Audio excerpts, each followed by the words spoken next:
The Ravine, Part 2, paragraphs 80 to 138. Mo jumped in the same way Joe Boy had, man style, splayed out in a suicide fall. He came up grinning. Starlene and Joe Boy turned toward Vinny. Vinny got up and hiked around the edge of the pond, walking in the muddy shallows, looking at a school of small, brown-backed fish near a ginger patch. Maybe they'd forget about him. Starlene torpedoed over, swimming underwater. Her body glittered in the small amount of sunlight that penetrated the trees around the rim of the ravine. When she came up, she broke the surface smoothly, gracefully, like a swan.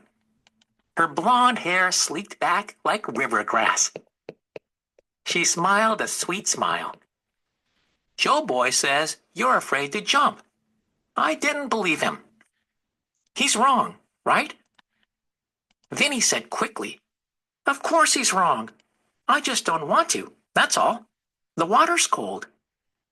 Nah, it's nice. Vinny looked away. On the other side of the pond, Joe Boy and Mo were on the cliff behind the waterfall. Joe Boy says your mom told you not to come here. Is that true? Vinny nodded. Yeah, stupid, but she thinks it's haunted. She's right. What boy didn't die, Vinny? The stone goddess took him. He's in a good place right now. He's her prince. Vinny scowled. He couldn't tell if Starlene was teasing him or if she really believed that. He said, Yeah, probably. Are you going to jump? Or is Joe Boy right? Joe Boy's an idiot. Sure, I'm going to jump. Starlene grinned, staring at Vinny a little too long. He is an idiot, isn't he? But I love him, yeah? Well, go to it, big boy. I'll be watching. Starlene sank down and swam out into the pond. All right. Vinny ripped a hank of white ginger from the ginger patch and smelled it, and prayed he'd still be alive after the sun went down. He took his time climbing the zigzag trail. When he got to the part where the jungle hid him from view, he stopped and smelled the ginger again. So sweet and alive, it made Vinny wish for all he was worth that he was climbing out of the ravine right now, heading home. But, of course, there was no way he could do that, not before jumping. He tossed the ginger onto the muddy trail and continued on. He slipped once or twice, maybe 3 times. He didn't keep track. He was too numb now, too caught up in the insane thing he was about to do. He'd never been this far up the trail before. Once he tried to go all the way, but couldn't. It made him dizzy. When he stepped out and the jungle opened into a huge bowl where he could look down, way, way down, he could see their 3 heads in the water. Heads with arms moving slowly to keep them afloat, and a few bright rays of sunlight pouring down onto them. And when he saw this, his stomach fluttered and rose. Something sour came up, and he spit it out. It made him wobble to look down. He closed his eyes. His whole body trembled. The trail was no wider than the length of his foot, and it was wet and muddy from little rivulets of water that bled from the side of the cliff. The next few steps were the hardest he'd ever taken in his life. He tried not to look down, but he couldn't help it. His gaze was drawn there. He struggled to push back an urge to fly.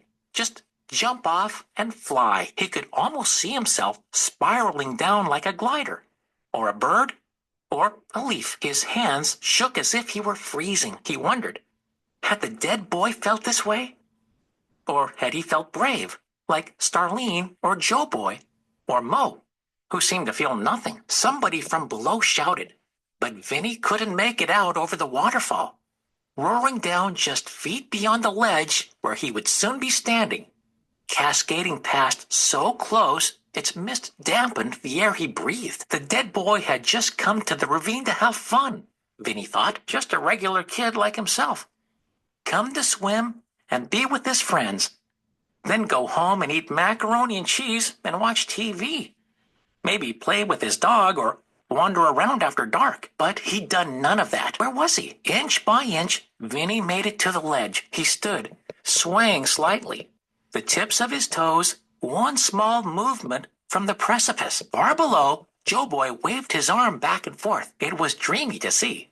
Back and forth, back and forth. He looked so small down there. For a moment, Vinny's mind went blank, as if he were in some trance, some dream where he could so easily lean out and fall, and think or feel nothing. A breeze picked up and moved the trees on the ridgeline, but not a breath of it reached the 50-foot ledge. Vinny thought he heard a voice, small and distant. Yes, something inside him, a tiny voice pleading.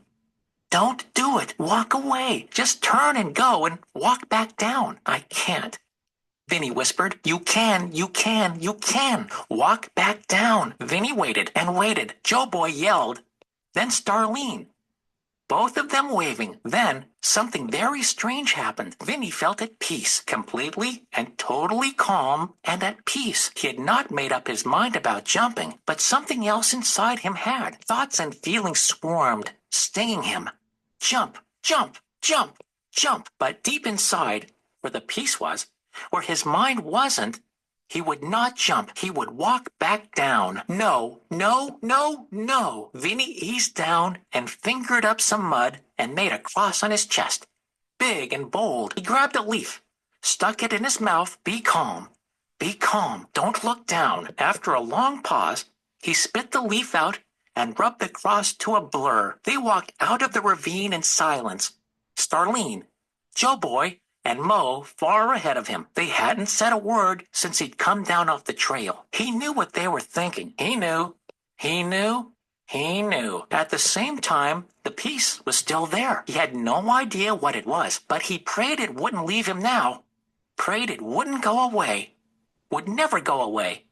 Because in there, in that place where the peace was, it didn't matter what they thought. Vinny emerged from the ravine into a brilliance that surprised him. Joe Boy, Starlene, and Mo were now almost down to the road. Vinny breathed deeply and looked up and out over the island. He saw, from there, a land that rolled away like honey, easing down a descent of rich Kikuyu grass pasture land, flowing from there over vast highlands of brown and green.